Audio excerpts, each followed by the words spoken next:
estar acá con ustedes. Les invito a que busquemos el rostro de Dios en oración antes de dar inicio a nuestro sermón. Soberano Padre, amado Señor, gracias en Cristo por la multitud de tus misericordias y de tus bondades que nosotros, Señor, no merecemos, pero que las recibimos en Cristo Jesús.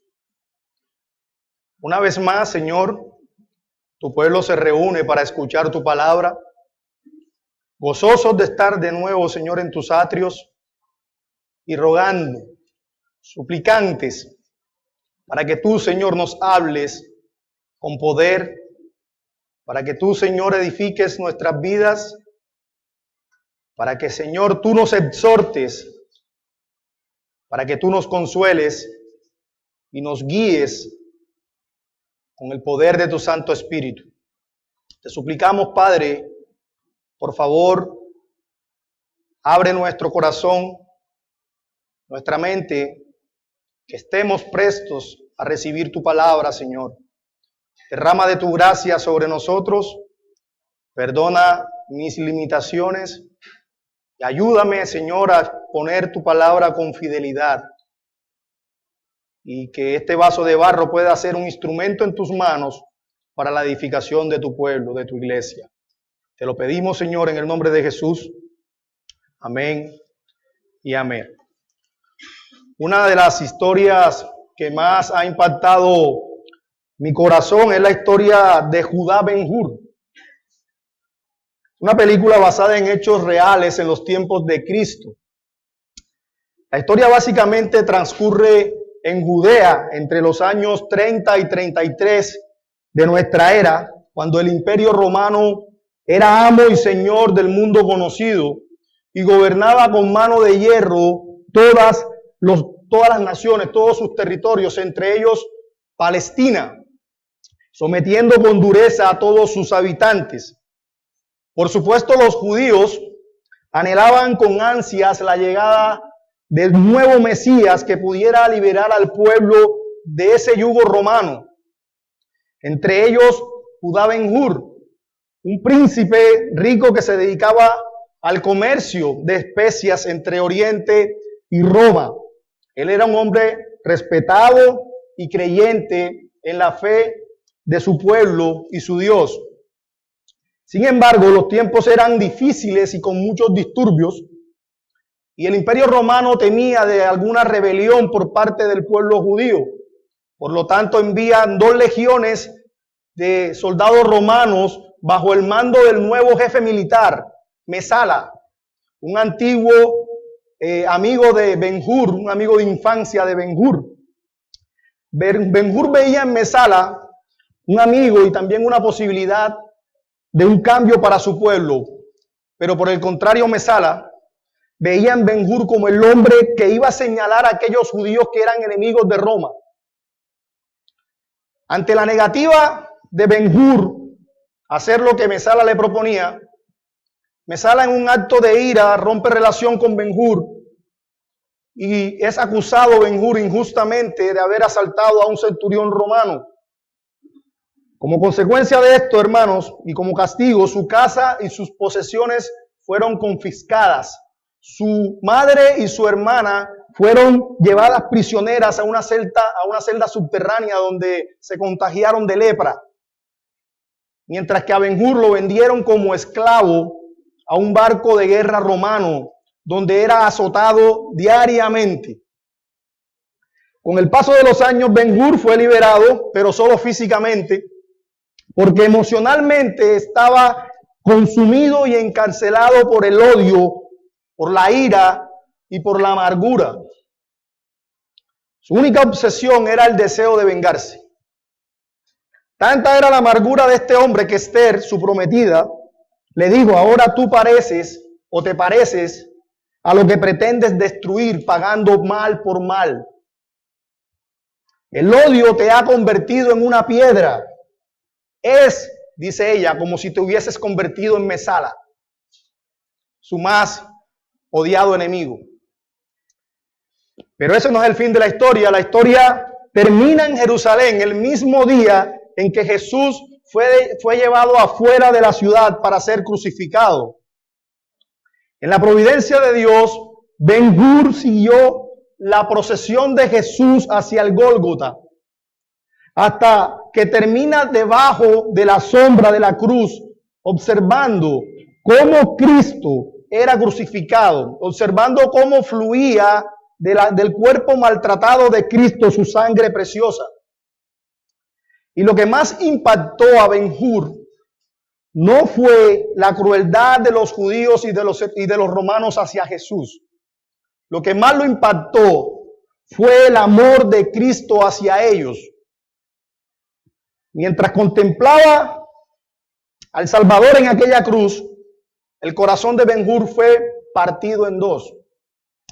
Y el fin de la historia es cuando Ben-Hur regresa después de aquella transformadora experiencia y se encuentra con Esther, su prometida, y le dice: le he escuchado decir a Jesús, Padre, perdónalos, porque no saben lo que hacen. Y así como Ben-Hur, hermanos, quizás muchos de nosotros tenemos una espada en nuestras manos que no nos deja, que no nos permite perdonar. Y quisiera que demos un breve paseo por el Calvario y nos paremos delante de la sombra de la cruz de Cristo, como lo hizo Ben-Hur, y así llegaremos a la conclusión de que el camino de la cruz es recibir perdón y dar perdón. En otras palabras, a quien mucho ama, mucho se le perdona. Por favor, vayan conmigo a la carta del apóstol Pablo a los Efesios. Efesios capítulo 4, vamos a estar considerando desde los versículos 31 al 32, aunque solo nos concentraremos en el versículo 32. Efesios capítulo 4, versículos 31 y 32.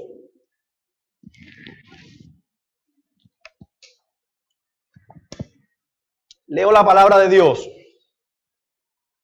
Quítese de vosotros toda amargura, enojo, ira, gritería y maledicencia y toda malicia.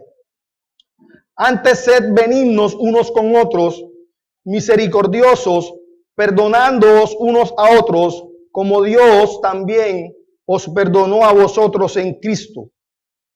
Como nuevas criaturas en Cristo, con un corazón regenerado, nosotros hemos sido capacitados, hemos sido dotados en Cristo para poder perdonarnos los unos a los otros. Y sé que no es fácil hablar de perdón, pero cuando hemos sufrido agravios, sabemos que es imposible perdonar sin la gracia de Dios. Vamos a dividir nuestro sermón, el cual he titulado La gracia del perdón de Cristo. Vamos a dividirlo en dos epígrafes. En primer lugar, como nuevas criaturas en Cristo debemos mostrar el corazón perdonador de Cristo. La primera parte del versículo 32. Y en segundo lugar, como nuevas criaturas en Cristo, debemos perdonar de la misma manera que Dios nos perdonó en Cristo. Segunda parte del versículo 32. Y lo primero que haremos es situar nuestro texto en su contexto. Como bien saben, la carta a los Efesios se encuentra dividida en dos grandes secciones. De los capítulos 1 al 3, nosotros encontramos una sección que es eminentemente doctrinal. Mientras que de los versículos 4 al 6, encontramos una sección eminentemente práctica y aplicativa. Y es en esa sección en la que se encuentra nuestro pasaje. En los primeros capítulos, el apóstol Pablo nos habla de cómo Dios en Cristo nos ha reconciliado con Él mismo y con otros cristianos, formando así un solo y nuevo pueblo, la iglesia, quien es llamada el cuerpo de Cristo. La plenitud de aquel que todo lo llena en todo. En el capítulo 4, Pablo nos habla de aquel o de cuál debe ser el estilo de vida de ese pueblo. Pablo nos dice de que nosotros antes éramos extranjeros y advenedizos, pero que ahora somos conciudadanos, hemos sido llevados a ser cercanos a Dios. Por lo tanto, nosotros que hemos nacido de nuevo como nuevas criaturas, necesitamos ser revestidos de Cristo. Y es en el contexto del capítulo 4, donde Pablo comienza a decir, ustedes antes eran esto, pero ahora en Cristo ustedes son esto. Él empieza a decir, este pueblo que ha sido trasladado de la muerte a la vida, de las tinieblas a la luz, aquel viejo hombre ha sido crucificado. Por lo tanto, el nuevo hombre, este que está revestido de Cristo, este debe vivir en Cristo. Y lo que viva en la carne, debe vivirlo en la fe del Hijo de Dios. Por lo tanto, el apóstol realmente no está interesado en un aspecto conductual, sino más bien en la conducta como una expresión de esa nueva vida en Cristo. El vivir de esta manera digna, hermanos, tiene muchas implicaciones éticas. Muchas implicaciones éticas. Por eso Pablo dice en el versículo 32 que debemos ser benignos unos con otros, misericordiosos, perdonándoos unos a otros como Dios también nos perdonó en Cristo. Y si esto no se está evidenciando en nuestras vidas, entonces o no somos creyentes o estamos contristando al Espíritu Santo de Dios, viviendo aún como aquel viejo hombre, viviendo aún como lo hacíamos antes de Cristo. ¿Y cuál era la vida que caracterizaba al viejo hombre? Pablo lo expresa en el versículo 31. Él dice, en amargura, en enojo, en ira, en gritos, en maledicencia, así como toda malicia. Si somos nuevas criaturas, entonces nosotros debemos vivir como nuevas criaturas. Hemos de ser benignos, misericordiosos, y esto, hermanos, será evidenciado en nuestro perdón. En nuestro perdón, perdonándoos unos a otros. Así que Pablo nos dice en este pasaje que lo que espera de un corazón regenerado es que sea perdonador.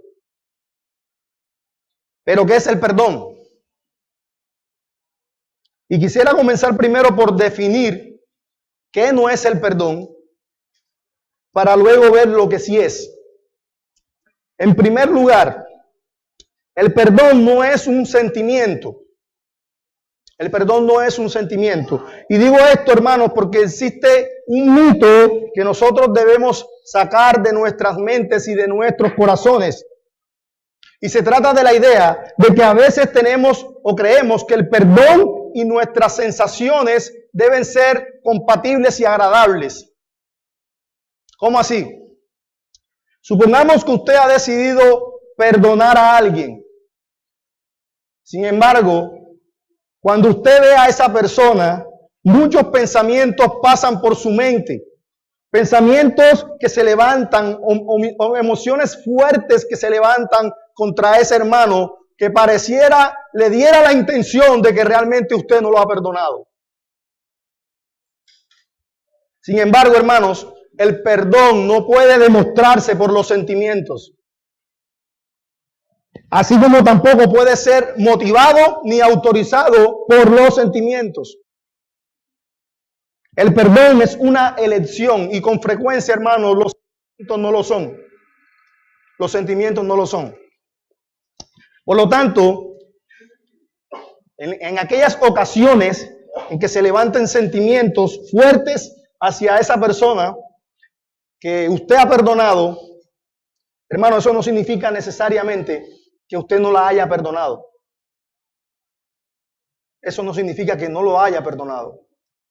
Pero en segundo lugar, el perdón tampoco es olvidar.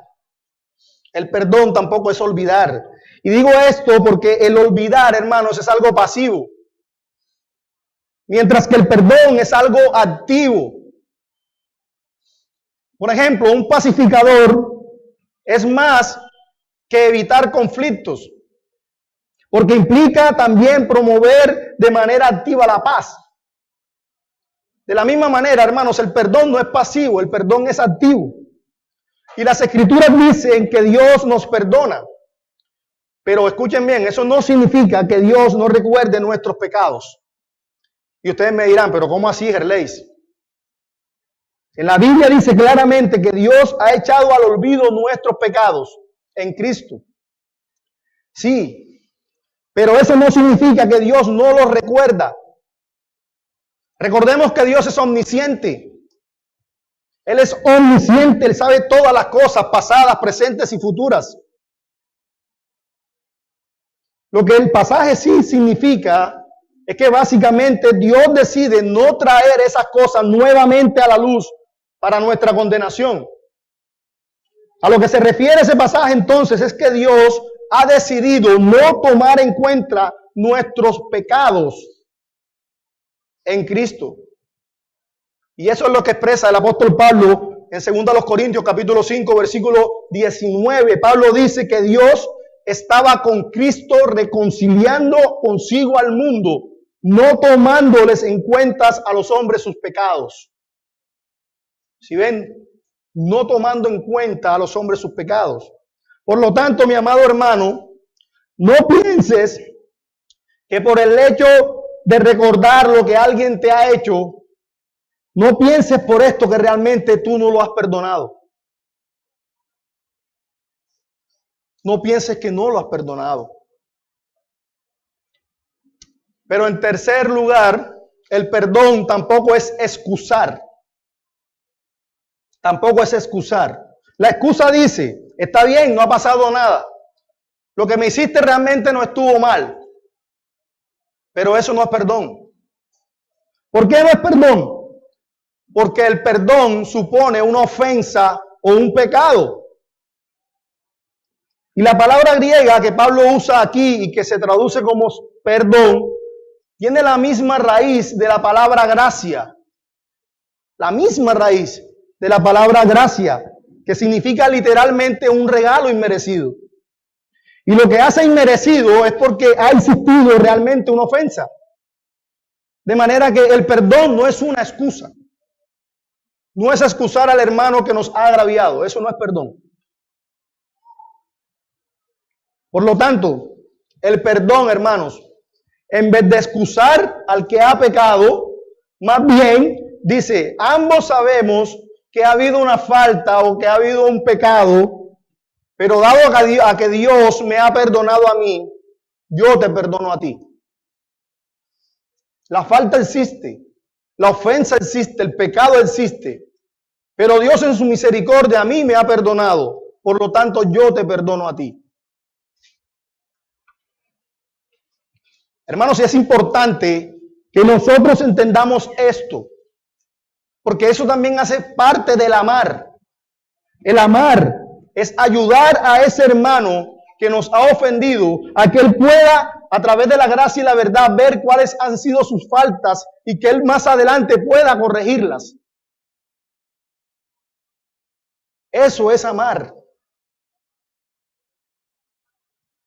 Ahora bien, si el perdón que se nos manda aquí no es un mero sentimiento, no es un olvidar o un excusar al ofensor, ¿qué es entonces? ¿Qué es entonces el perdón? El perdón, hermanos, es una decisión. Pero ¿cuál es la decisión que debo tomar? Bueno, las dos palabras griegas que se utilizan en el Nuevo Testamento siempre para hablar de perdón nos pueden arrojar un poco de luz con respecto a lo que significa realmente el perdón. Primero la palabra griega afiemi, la cual significa dejar ir, liberar o remitir. Y se usaba constantemente o se usa constantemente para utilizar o para referirse a una deuda que ha sido pagada o cancelada por completo. Por lo tanto, en términos prácticos, el perdón envuelve la idea de dejar ir voluntariamente en el olvido o no traer más a la memoria algo. Pero la segunda palabra griega que se utiliza en el Nuevo Testamento para la palabra perdón es la que el apóstol Pablo utiliza en este pasaje. Es la palabra charizomai, la cual significa en nuestro pasaje literalmente otorgar de manera gratuita e inmerecida. Y podemos agregar esta definición a la definición anterior. Y podemos decir entonces que cuando dejamos algo en el olvido, lo hacemos gratuitamente, sin exigir se nos compense por el daño que nosotros hemos recibido. Voy a repetir eso. Podamos definir o decir que el perdón es cuando dejamos en el olvido y lo hacemos gratuitamente, sin exigir que se nos compense por el daño que nosotros hemos recibido. De manera, hermanos, que el perdón no es algo que se gana o que se merezca. Si se mereciera, hermanos, ya no fuera perdón. En una ocasión alguien le dijo a su hermano, por favor, perdóname. El hermano ofendido replicó y le dijo, pero es que tú no te lo mereces. Y el ofensor le dijo, por eso te pido que me perdones. Si me lo mereciera, entonces estaría reclamando justicia. Pero yo estoy implorando misericordia. Es por eso, hermanos, que Pablo dice en nuestro pasaje, antes ser benignos los unos con otros, misericordiosos los unos con los otros, perdonándoos unos a otros. De manera que perdonar encierra dos cosas. Dejar ir la ofensa, es decir, no detenernos en ella, no acariciarla, no arraigarla en mi corazón para que crezcan raíces de amargura. Y en segundo lugar, implica no dar al ofensor el castigo que merece. Y ustedes me dirán, bueno, pero eso no es misericordia, eso es gracia. Pero no olviden, hermanos, que todas las obras de misericordia son una obra de gracia. Todas las obras de misericordia son una obra de gracia. Porque cuando nosotros no le damos al ofensor el castigo que él merece, le estamos dando gratuitamente una oportunidad que él no merece. Eso es lo que significa perdonar. Significa tomar la decisión con la gracia de Dios de renunciar a nuestro derecho de que se nos compense equitativamente por el mal que nos han hecho. Y todo con el propósito, hermanos, de restaurar la relación que ha sido afectada.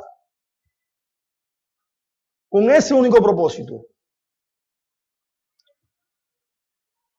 Y por supuesto, si esto es el perdón, entonces es claro que no se trata de una decisión sencilla. Es una decisión muy difícil, costosa y dolorosa. Como ha dicho un comentarista, todo acto de perdón humano o divino es por su propia naturaleza vicaria o sustitutiva. ¿Cómo así? Dice él, pues al final, dado que el ofendido rehúsa recibir una compensación equitativa de parte del ofensor, entonces él mismo decide asumir el pago. Hermanos, y eso es exactamente lo que hizo Dios con nosotros. Dios era el ofendido y nosotros los ofensores.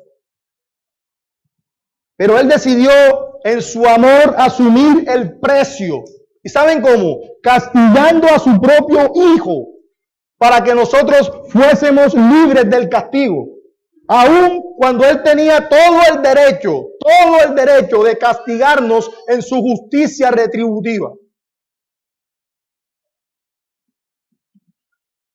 Hermano, yo te pregunto, ¿acaso el agravio que tú has recibido de tu hermano, acaso esa ofensa que tú has recibido de tu hermano es más grande que el agravio que tú le proporcionaste a Dios violando su santa ley y que llevó a Cristo a ser crucificado en la cruz del Calvario?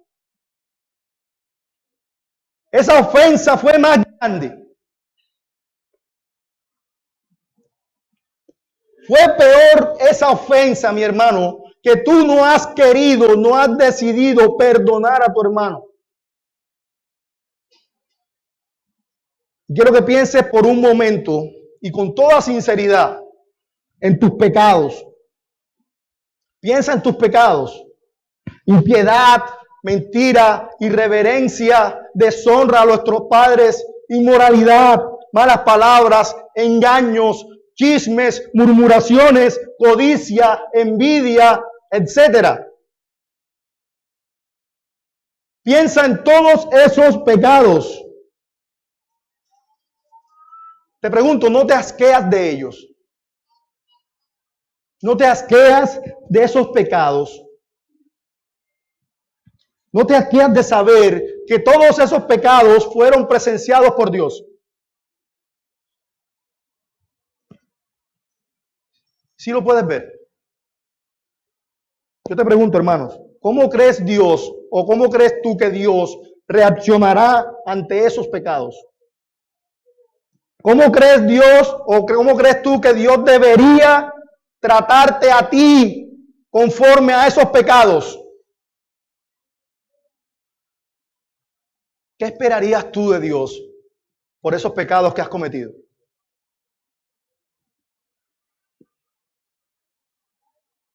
De esa misma forma, Dios espera que nosotros tratemos al hermano que nos ha agraviado y que nos ha ofendido. Por eso Pablo dice, él los exhorta a estos hermanos y les dice, sed benignos unos con otros, misericordiosos unos con otros, perdonándonos unos con otros. Pero Pablo, hermanos, no solo habla del deber que tenemos nosotros como nuevas criaturas, como hombres que hemos sido regenerados para perdonar y como una manifestación de la vida de Dios que corre en nuestro interior, sino que también nos dice el cómo y la manera en que debemos hacerlo. Y eso nos lleva a considerar nuestro segundo encabezado. Como nuevas criaturas en Cristo, debemos perdonar de la misma manera que Dios nos ha perdonado en Cristo. Versículo 32 otra vez. Antes sed benignos unos con otros, misericordiosos, perdonándoos unos a otros, como Dios también os ha perdonado en Cristo. Hermanos, y lo primero que vemos aquí es que debemos perdonar porque Dios nos ha perdonado. Si nosotros hemos experimentado el perdón de Dios, debemos dar perdón. Si sabemos, si abrazamos, si conciliamos que hemos sido perdonados de todos esos pecados, hermanos, ¿cómo no dar perdón? ¿Cómo no perdonar? Y ese es el punto, hermanos, de la oración de nuestro Señor Jesucristo, esa oración modelo que encontramos en Mateo capítulo 6, versículo 12. El Señor Jesucristo dice, y perdónanos nuestras deudas, como también nosotros no perdonamos a nuestros deudores. No, perdónanos nuestras deudas, así como también nosotros perdonamos a nuestros deudores. Y por supuesto, hermanos, la enseñanza no es que debemos perdonar para que Dios nos perdone. No. Sino más bien, como lo expresa el doctor David Martin Lloyd Jones en su libro El Sermón del Monte. Él dice, el hombre que se da cuenta lo que es el perdón y que ha sido perdonado, ese hombre perdona. El hombre que se ha dado cuenta lo que es el perdón y que ha sido perdonado, ese hombre perdona. Y noten, hermanos, que el pecado en esa oración modelo es ilustrado con una deuda. Una deuda que ha sido cancelada por Dios mismo. Y eso, hermanos, debería producir en nosotros un corazón cargado de compasión. Un corazón cargado de perdón. ¿Por qué? Lo dice el Señor Jesucristo en Lucas capítulo 7, versículo 47. A quien mucho ama, mucho se le perdona. Y ese también es el punto de la parábola que nosotros encontramos en Mateo capítulo 18, la parábola de los dos deudores. Vayan por favor conmigo a Mateo capítulo 18.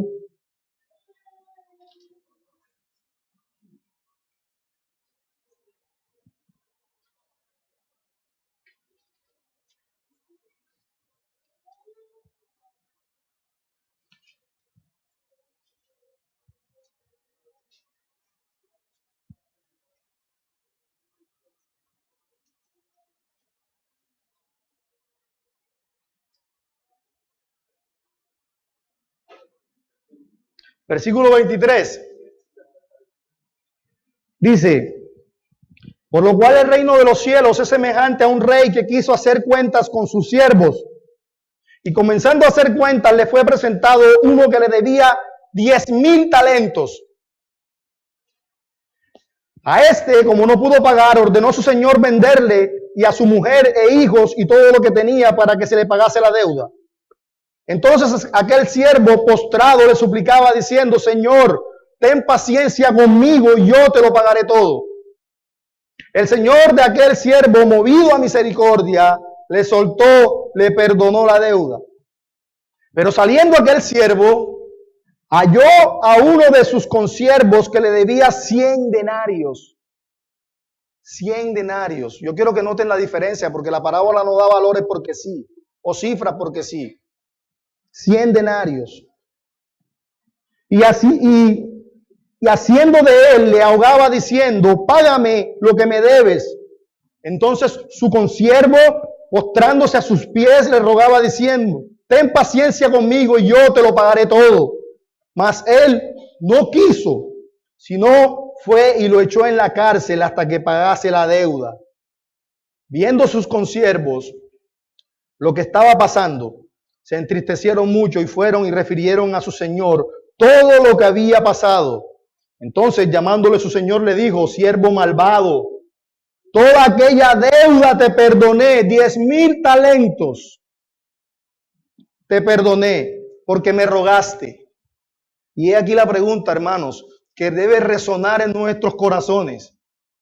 ¿No debías tú también tener misericordia de tu consiervo como yo tuve misericordia de ti? ¿No debías tener tú misericordia de tu consiervo como yo la tuve de ti? Y ese es el punto. Hermanos, ¿cuánto le debía el siervo al rey? 10,000 talentos. Hermanos, ¿cuánto nosotros le debíamos a Cristo? ¿Cuánto debíamos a Dios por haber violado su santa ley? Todo. Pero ¿cuánto le debía el consiervo al siervo? 100 denarios. Hermanos, esa ofensa que te hizo tu hermano fue más grande que esos 10,000 talentos. Fue más grande que esas ofensas que el Señor Jesucristo perdonó por ti en la cruz del Calvario. Por supuesto que no. No es nada. No es absolutamente nada comparado con lo que el Señor nos ha perdonado. ¿No debías tú también tener misericordia de tu consiervo, como yo tuve misericordia de ti?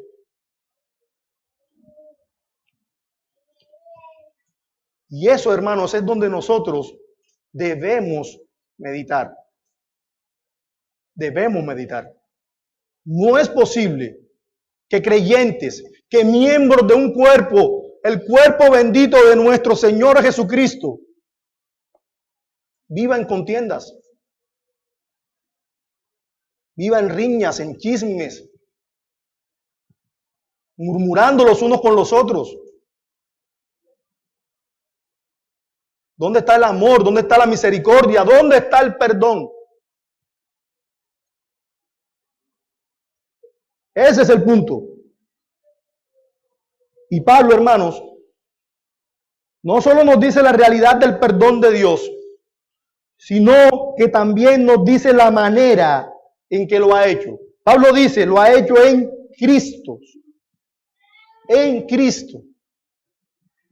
Hermanos, el perdón de Dios es gratuito para nosotros, pero para Dios no lo fue. Ese perdón es otorgado a nosotros gratuitamente,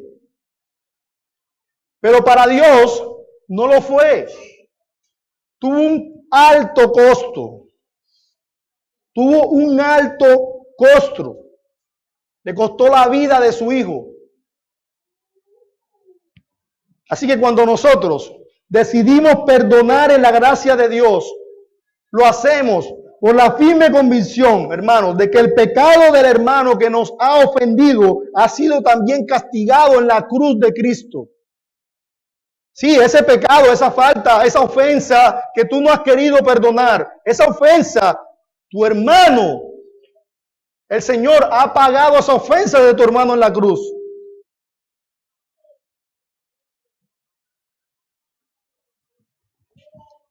Y como ya ha sido castigado en Cristo, hermanos, nosotros debemos rehusarnos a castigarlo nuevamente.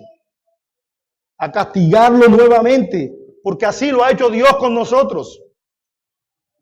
Así que, aunque sea una decisión difícil y costosa, si nosotros creemos en Cristo y en su obra en nuestro favor, nosotros, hermanos, entonces tenemos motivos más que suficientes para olvidar la ofensa de mi hermano, sobre todo porque Cristo fue castigado por esas ofensas.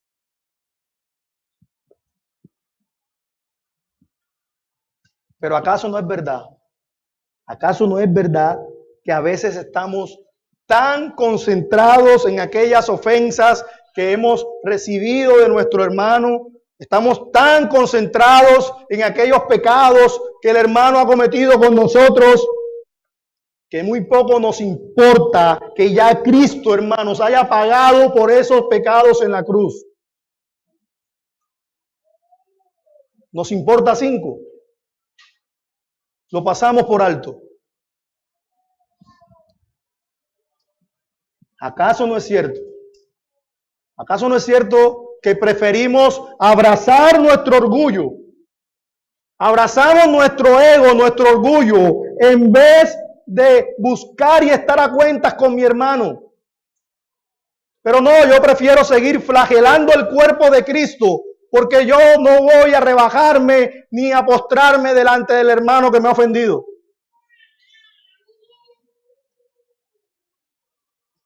¿Cuándo fue la última vez, hermanos, que tú fuiste donde un hermano que te ha agraviado, que te ha ofendido, y le has dicho, mi hermano, perdóname tú, porque algo hice yo para que tú tuvieras esa actitud conmigo?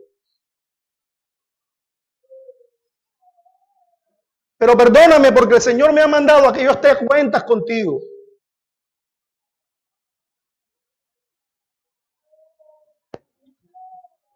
¿Cuándo fue la última vez que hiciste eso por amor de tu Señor y por amor a tu hermano que es tu consiervo en Cristo? Es tu consiervo en Cristo. Ahora bien, si esto debo hacer con mi hermano, ¿qué es lo que yo debo hacer con los impíos, con los inconversos? ¿Por qué debería perdonarlos? ¿Con base en qué debería perdonarlos si Cristo no ha pagado por sus pecados?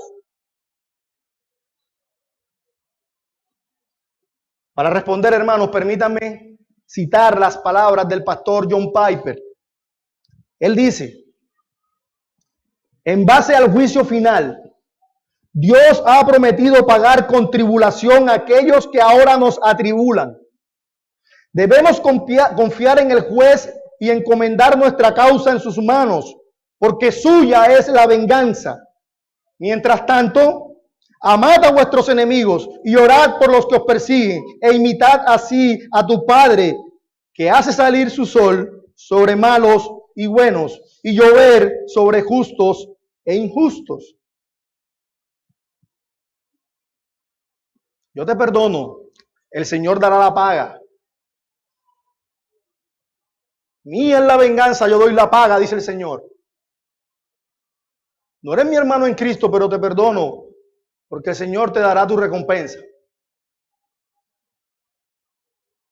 Ahora bien, lo segundo que vemos en este pasaje es la manera en que nosotros debemos perdonar. No es solo perdonar por perdonar, no, sino también perdonar como Dios lo ha hecho con nosotros. Y de hecho, hermanos, lo hace con nosotros todos los días. Todos los días. Perdonándonos unos con otros, como Dios también os perdonó a vosotros en Cristo. Y sé que esto a veces nos parece un poco ofensivo, porque parece que no es posible hacerlo. Nosotros perdonar con el mismo estándar que Dios perdona es imposible.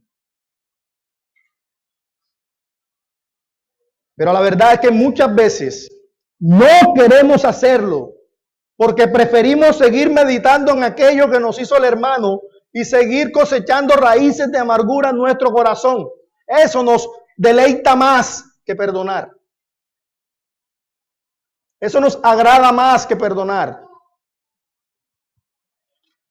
Nos encanta cultivar raíces amargas en nuestros corazones, estar llenos de resentimientos.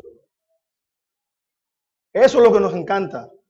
Eso es lo que nos gusta. Pregunto, hermanos, ¿es eso a lo que nos ha llamado el Señor? No. Sed benignos, misericordiosos, bondadosos, perdonándonos unos con otros. Unos con otros. Y te pregunto, ¿qué pasaría si Dios te perdonara a ti tus pecados como tú perdonas a tus hermanos? ¿Qué pasaría si Dios te tratara a ti de la misma forma como tú tratas a tu hermano? O que Dios te dijera, te perdono, pero no te quiero cerca de mí.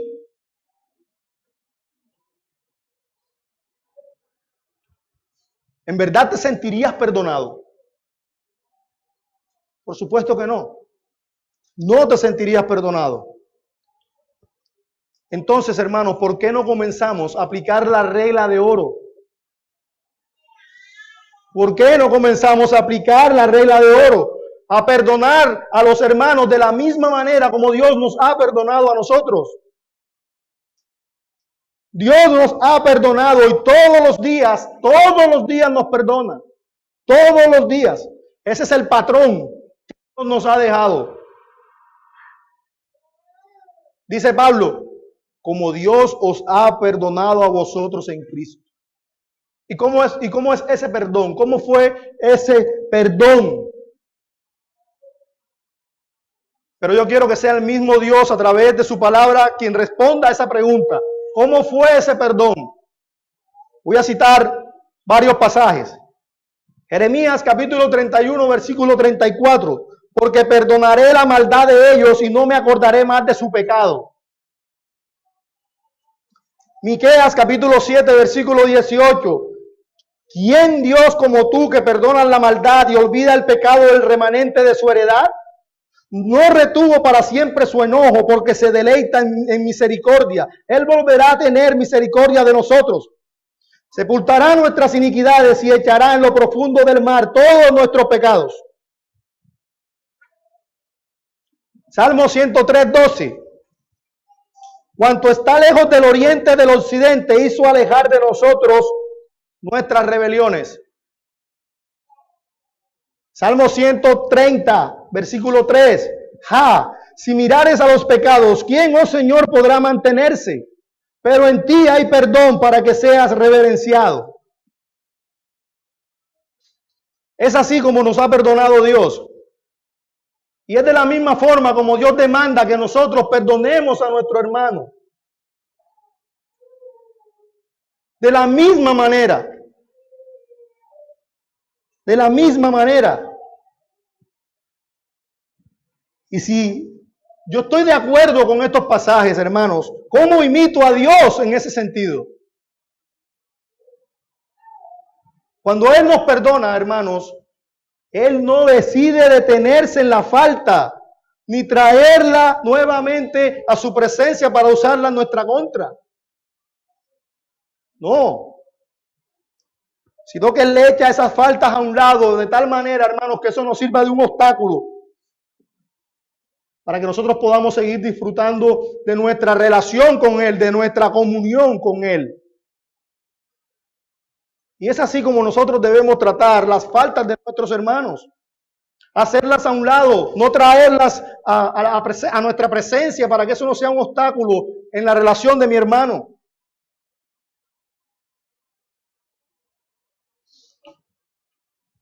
¿Cómo nosotros podemos imitar esto?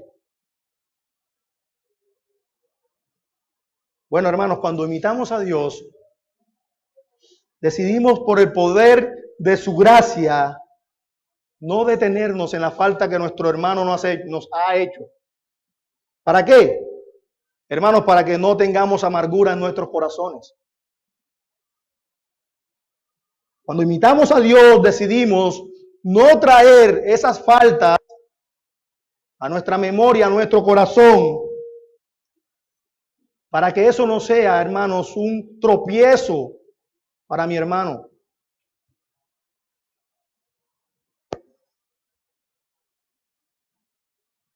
Y esto debe ser, hermanos, siempre. Y debemos agregar la frecuencia del perdón. ¿Cuánto debo yo perdonar a mi hermano? ¿Cuántas veces debo perdonar a mi hermano que peca contra mí? Preguntó Pedro. Y el Señor le dijo, no te digo hasta 7, hasta 70 veces 7. Porque hermanos, si bien es cierto que Dios nos ha perdonado como juez, también es cierto que Dios diariamente nos perdona como Padre. Todos los días nosotros llegamos delante del trono de la gracia a pedir perdón por nuestros pecados. Todos los días. Y esa fue precisamente la enseñanza de nuestro Señor Jesucristo al lavar los pies de los discípulos. ¿Por qué? Porque aunque hemos sido lavados por completo, nuestros pies aún necesitan ser lavados diariamente. Por eso fue que Él lo incluyó en la oración modelo. Padre, perdona nuestras deudas, como también nosotros perdonamos a nuestros deudores. Porque sabemos, hermanos, que hay una promesa, que si nosotros confesamos nuestros pecados, Él es fiel y justo para perdonar nuestros pecados y limpiarnos de toda maldad. Dios nos ha dejado ese mismo patrón. ¿Por qué? Hermanos, porque ya nosotros somos nuevas criaturas. Tenemos un corazón regenerado, el cual debe manifestar amor, perdón, benignidad.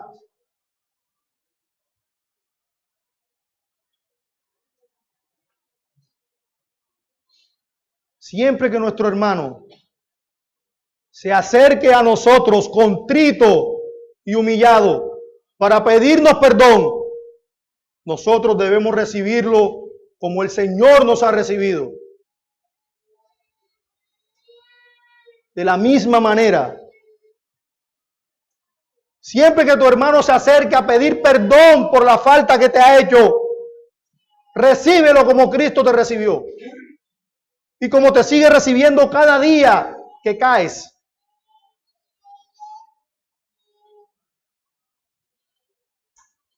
Vayan conmigo a Lucas capítulo 17, versículo 3. Lucas 17, 3.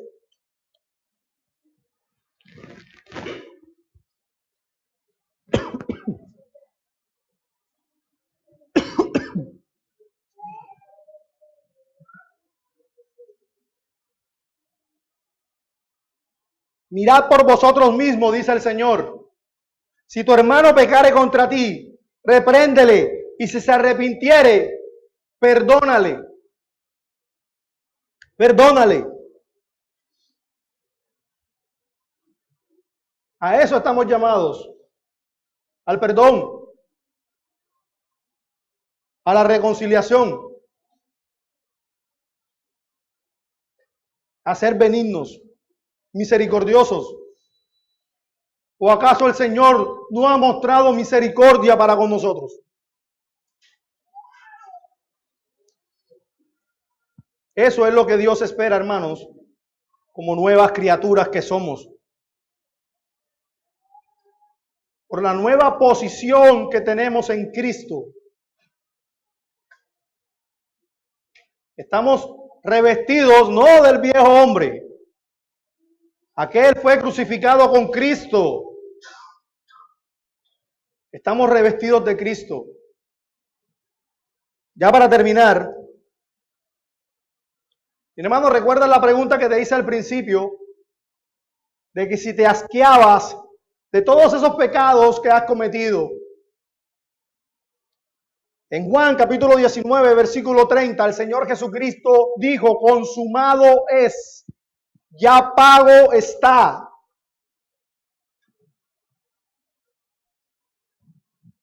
Nosotros hemos visto por fe, hermanos, cómo Cristo ha llevado la corrupción y la maldad.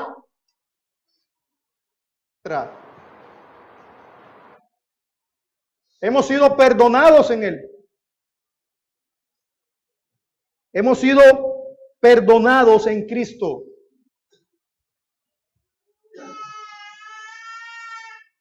Puedes escuchar la dulce voz de Cristo bajo la cruz diciéndole, Padre, perdónalos. Perdónalos porque no saben lo que hacen. Y te pregunto, hermano, después de haber contemplado al pie de la cruz tan grande amor, gracia, misericordia y paciencia, hermano, ¿piensas seguir con la espada en la mano?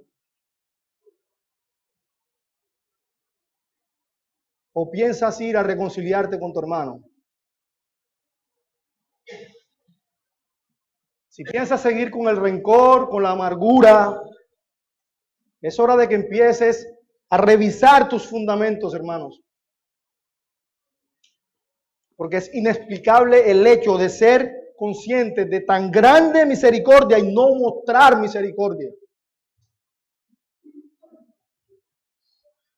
Y si hay alguno aquí sin Cristo,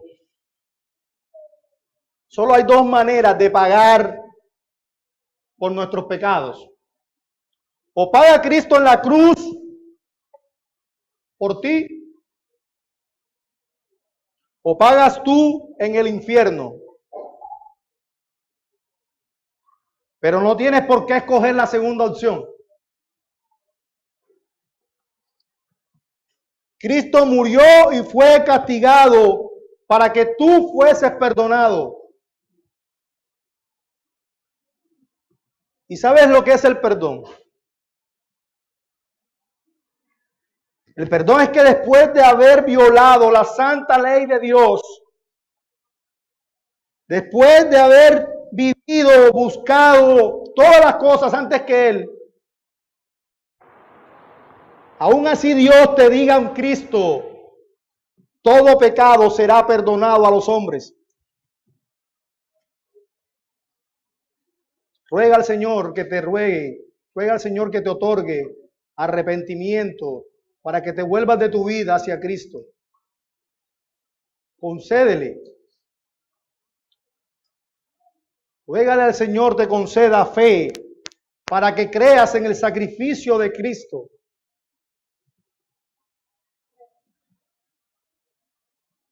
Si has oído hoy la voz de Cristo, no endurezcas tu corazón.